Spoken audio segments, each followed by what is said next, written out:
បាទនឹងហើយសួស្តីYouTube អឺខ្ញុំសូមសួរ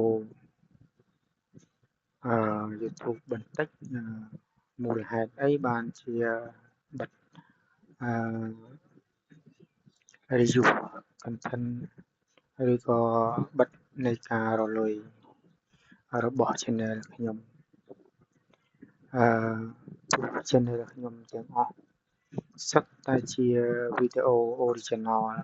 វីដេអូដែលបង្កើតឡើងដោយ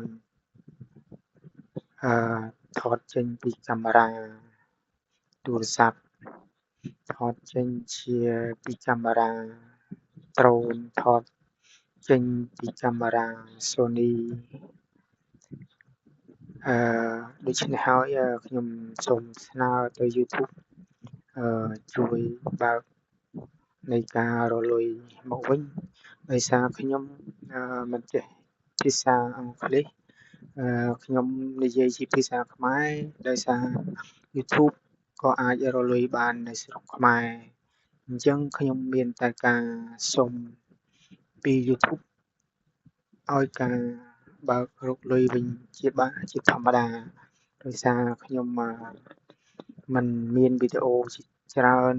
សម្រាប់ថតជារៀងរាល់ថ្ងៃទេគ្រាន់តែជាការចូលចិត្តនិងការស្រឡាញ់ហើយជាវីដេអូដែលខ្ញុំរក្សានៅក្នុង YouTube គ្រាន់ជាការកម្សាន្តគ្រាន់ជាការរកលុយខ្លះគ្រាន់ជាការសប្បាយ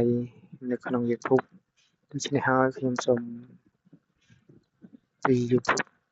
ឲ្យជួយបើកនៃការរលុយវិញបានជាធម្មតា